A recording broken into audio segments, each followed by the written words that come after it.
Dear NCC cadets, இந்த வீடியோல NCC B and C certificate exam 2026ல நெகட்டிவ் மார்க் வந்து எப்படி இருக்குது அப்படிங்கிறத பத்தி வந்து பார்க்க போறோம். இதற்கான லேட்டஸ்ட் நோட்டிபிகேஷன் நம்மளோட என்சிசி குரூப் ஹெட் குவார்ட்டர்ஸ் நியூடெல்லியில இருந்து 2026 ஜனவரி 16ஆம் தேதி வந்து வெளியிட்டிருக்காங்க. அது என்னன்னு சொல்லி தெரிஞ்சுக்க போறோம். முதல்ல வந்து என்சிசி பி சர்டிஃபிகேட் எக்ஸாம். இப்போ ஒரு கொஸ்டின் இருக்கு, அதுக்கு வந்து ரேங்கா வந்து ஆன்சர் பண்ணியிருக்கீங்க, தவறா வந்து பதில் அளிச்சிருந்தீங்க அப்படின்னா உங்களுக்கு வந்து -0.5 மார்க் வந்து குறையும்.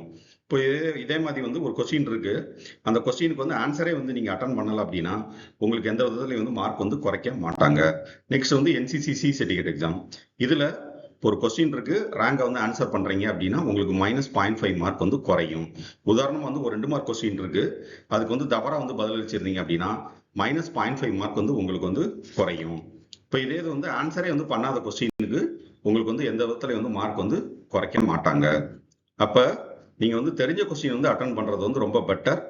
எந்த ஒரு கொஸ்டினுக்கு வந்து நீங்களா வந்து கெஸ் பண்ணி ஆன்சர் வந்து பண்ணாதீங்க, உங்களுக்கு வந்து டோட்டல் மார்க் வந்து குறையும். நல்லா புரிஞ்சிருக்கும்னு நினைக்கிறேன். தேங்க்யூ. ஜெய்ஹிந்த்.